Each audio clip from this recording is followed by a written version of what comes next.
হাতটা ধরে বলেছিলে থাকবে আমার সাথে, মিথ্যায় আশায় সে গেল সুখেরই আশাকে। ভুল করেছি এই না দুনিয়াতে, এখন আমি এতিম কাঙ্গাল এই না দুনিয়াতে।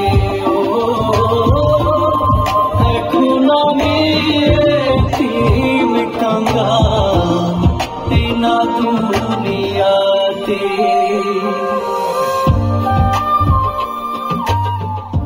দর্শক আসসালামু আলাইকুম, আমি আপনাদের ইমরান হাসো। গানটা শুনে কেমন লাগলো? জাস্ট প্রথম অন্তরাটা আপনাকে শোনালাম। আপনাদের অসাধারণ একটি গান। আমি ছোটবেলা থেকে গান ভীষণ পছন্দ করতাম, বিশেষ করে এই টাইপের গানগুলো। তো এই গানটি প্রথম আমার নাটকে আসছে, আপনারা দেখতে পাবেন। গান সম্বন্ধে আসলে বলার মতো অভিজ্ঞতা আমার নেই, কারণ গান আমি গাইতে পারি না। গান যেহেতু আমার পছন্দ, সেহেতু আমার নাটকে যাবে গানটি। নাটকের নাম হচ্ছে তোফাজ্জলের শেষ ভাগ। ইমরান হাসো পেজে এবং ইমরান হাসো ইউটিউব চ্যানেলে আসবে। তো গানটা রেকর্ডিং টাইমেই আপনাদেরকে একটু শোনালাম। কথা বলবে আমাদের সিঙ্গার, আগে কথা বলুক আমার ছোট ভাই সুজন। আসসালামু আলাইকুম প্রিয় বন্ধুরা, আশা করি সকলে ভালো আছেন এবং সুস্থ আছেন। আমার কথা শুনে আমার শ্রদ্ধেয় বড় ভাই ইমরান হাসো ভাইয়ের ইউটিউব চ্যানেলে আসছে একটি গান, এবং এই তোফাজ্জল হত্যাকাণ্ড নিয়ে একটি নাটক। তো অবশ্যই আপনারা দেখবেন, আশা করি খুবই খুবই ভালো লাগবে আমাদের চ্যানেলটি এবং ইমরান হাসু যে ফেসবুক পেজ, সেখানেও আপনারা দেখতে পারবেন। অবশ্যই খুব ভালো কিছু আসবে। থ্যাংক ইউ সবাই। এবার কথা বলবেন আমার ভীষণ ভীষণ ভীষণ ভীষণ কাছের মানুষ। কাজ যেহেতু আমাদের আগে হয়নি, এবার শুরু হলো, তো আমাদের শামীম ভাই বলবে বাকিটা। শামীম ভাই, এই গানটা নিয়ে বলেন এবং আমাদের যে চাওয়া পাওয়া ছিল গানটা নিয়ে, এতে জানতে চাচ্ছি। আসলে চাওয়া পাওয়া বলতে আমি যতটুকু সুজনের থেকে আশা করিনি গানটাতে, তার থেকে ভালো গেছে সে। আর গানের মিউজিকটা করে আমি খুবই মজা পেয়েছি। আর এক কথায় অসাধারণ, মানে গানটা মানে আমার কাছে খুবই ভালো লাগছে এবং দর্শকদের কাছে খুব ভালো লাগবে। সবাই ইমরান সবাই পেজ থেকে গানটা পাওয়া যাবে এবং তার চ্যানেল থেকে পাওয়া যাবে। আমার কথা এখানে শেষ।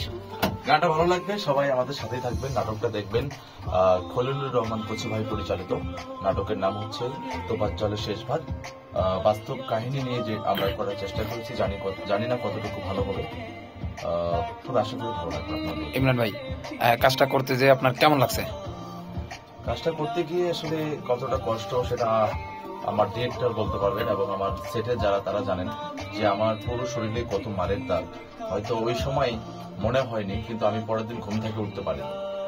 সুজন আমাকে ফোন দিয়ে বলছে, দাদা কখন আসবেন? আমি বললাম, সুজন আমি আসতে পারবো না। কারণ কেন? আমার শরীরে খুবই বাজে অবস্থা। কারণ তোফাজ্জলকে যেভাবে মারা হয়েছে আমরা সেটাই দেখানোর চেষ্টা করেছি। সেই সময় বাস্তব যারা আমাকে আঘাত করেছেন, সেই সময় হয়তো কয়েকটা মার আমাকে লেগেছিল, সেই সময় বলতে পারি নাই। তো সেই জন্য আমার শরীর ব্যথা ছিল। আমি সুজনকে বলেছিলাম যে পরে আসবো। কাজের অভিজ্ঞতা মনে হচ্ছে যদি আরো সময় পেতাম আরো ভালো করতে পারতাম।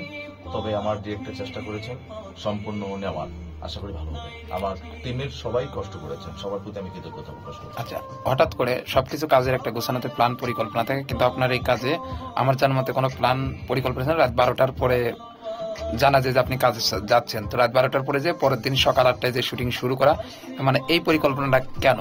এবং এটা কিন্তু বিশাল একটা দূরদর্শী পরিকল্পনা এবং সাহসিকতা। এটা বড় বড় আর্টিস্ট মানে প্রডিউসার ডিরেক্টর নিতে পারে, কিন্তু এটা হুট করে নিচ্ছেন কি কারণে? ইমরান হাসু মানে আমাদের কিছু কেন? ইমরান হাসু কখনো পরিকল্পনা করে কোনো কাজ করে না যে পরিকল্পনা করব। হ্যাঁ, অবশ্যই পরিকল্পনা করতে হবে, পরিকল্পনা করলে অনেক কিছু ভালো হয়, কিন্তু আমার কাছে পরিকল্পনা থেকে আমার মনে হয়েছে এখন আমি এটা করব। কারণ আমি স্ট্যান্ড আপ কমেডিয়ান, আমাদেরকে শিক্ষা দেওয়া হয়েছে যে তোমার এখন যেটা মনে হয়েছে এটা তুমি লিখে রাখো, এখনই করো, এটা মনে রাখো। তো সেই সময় যখন আমরা বন্যার কাজ করতে যাই, তো আমরা যদি পরিকল্পনা করতাম বন্যায় মানুষের পাশে দাঁড়াতে পারতাম না। কারণ আমি ওই দিনই 11টায় মনে হয়েছে যাবো, 12টা বাজার করে পরের দিন সকালে গিয়েছি। তো শুটিংটাও আমার কাছে মনে হয়েছে যে গল্পটা আমি আজকেই করব, আমার গল্পের মধ্যে ঢুকে গেছিলাম, তো পরের দিন করা করছি ভাই, তো এই জন্য আর কি।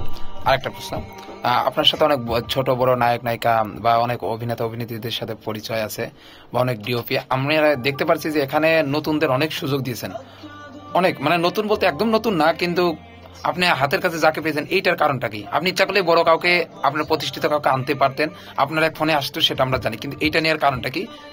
কারণ আমিও নতুন ছিলাম, তো আমাকে ওইরকম সুযোগ দেওয়া হয়েছে। তো যে মানুষগুলো আমাকে সবসময় সাপোর্ট করে সেই মানুষগুলো মিলে আমরা করলাম। সামনে সবাইকে নিয়ে কাজ করবো, এই কাজটা শুধুমাত্র আমাদের টিম নিয়ে করা, টিম বলতে আমার ডিপার্টমেন্টের আমার ফ্রেন্ড সার্কেল আমার ভাই ব্রাদার নিয়ে করেছি। তো এই জন্যই করা, বড় বড় আর্টিস্ট তারা তো আমাদের মাথার মনি, তাদেরকে নিয়ে কাজ অবশ্যই করবো। আর ইমরান হাসুর প্রথম যেহেতু সিঙ্গেল শুরু হচ্ছে, ইনশাল্লাহ আরো আসবে।